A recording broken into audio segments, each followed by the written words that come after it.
Pertanyaan untuk calon wakil presiden nomor urut 1, Bapak Muhaimin Iskandar. Dengan subtema perkotaan. 56% penduduk Indonesia tinggal di perkotaan dan mencapai lebih dari 70% di tahun 2045. Permasalahan akan semakin kompleks, seperti transportasi publik, sampah, dan kawasan kumuh. Pertanyaannya, bagaimana strategi paslon menyiapkan instrumen fiskal khusus untuk mengatasi masalah tersebut? Waktu Bapak untuk menjawab 2 menit. Kita mulai ketika Bapak mulai berbicara. Silakan. Terima kasih. Perkotaan ini menjadi kebutuhan untuk terus menjadi bagian dari pembangunan nasional kita. Di antara kebutuhan pokok dari perkotaan ini adalah infrastruktur yang memadai. Dan dalam kerangka agar tidak terjadi penumpukan penduduk di dalam satu perkotaan, maka pembangunan perkotaan harus dibikin merata di berbagai tempat.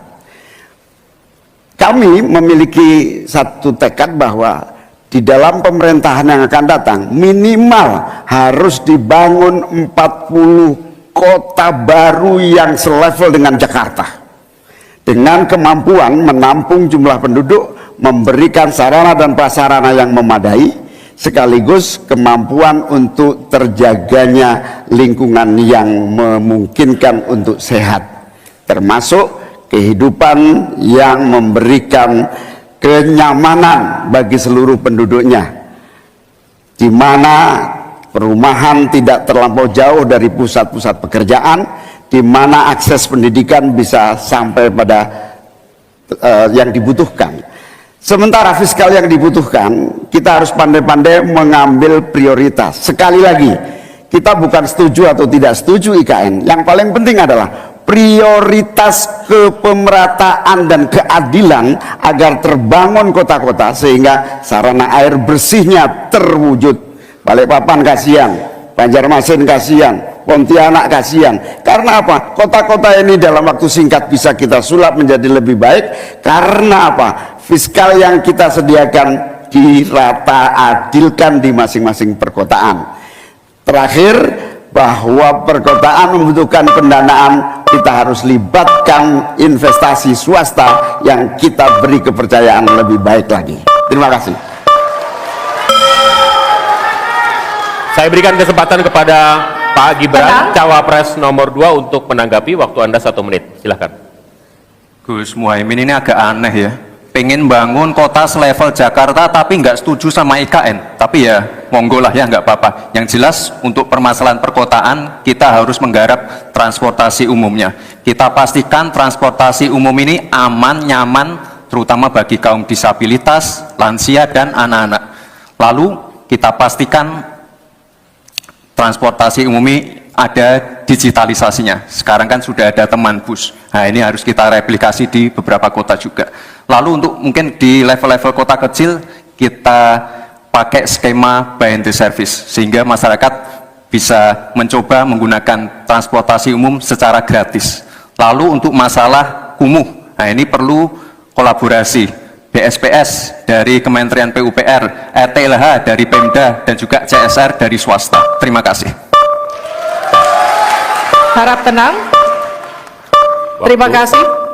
Waktu Anda masih tersisa? Cukup. Ya. Selanjutnya calon wakil presiden nomor urut 3, Bapak Mahfud MD untuk menanggapi. Waktu untuk menanggapi 1 menit, Bapak. Kita akan mulai ketika Bapak mulai berbicara. Silakan. Ya Imin, saya agak kaget juga mau membangun 40 kota selevel Jakarta.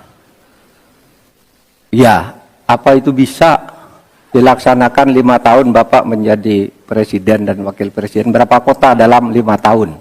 Ini IKN aja sudah puluhan tahun baru dilaksanakan. Itu pun yang investasi baru dalam bentuk janji, belum ada yang melaksanakan. Nah gitu kan.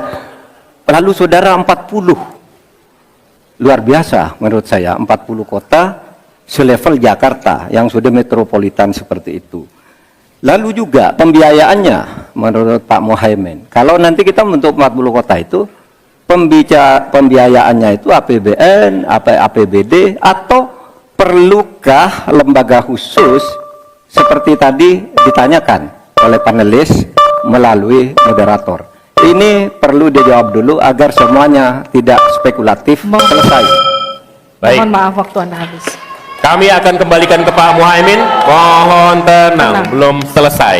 Pak Muhaimin, waktu Anda untuk menanggapi atas tanggapan dari Pak Gibran dan Pak Mahfud. Waktu Anda silakan. Ya, yang saya sampaikan seperti Jakarta itu memiliki standar upaya sampai menuju Jakarta, di mana tentu kota-kota yang potensial cukup disentuh dengan beberapa anggaran yang menumbuh kembangkan. Misalnya Pontianak, 1 tahun cuma 1 triliun.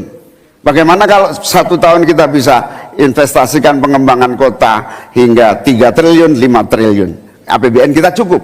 Apalagi kalau seperti yang sampaikan Pak Gibran tadi, melibatkan berbagai cara pembiayaan yang melibatkan baik itu swasta maupun CSR.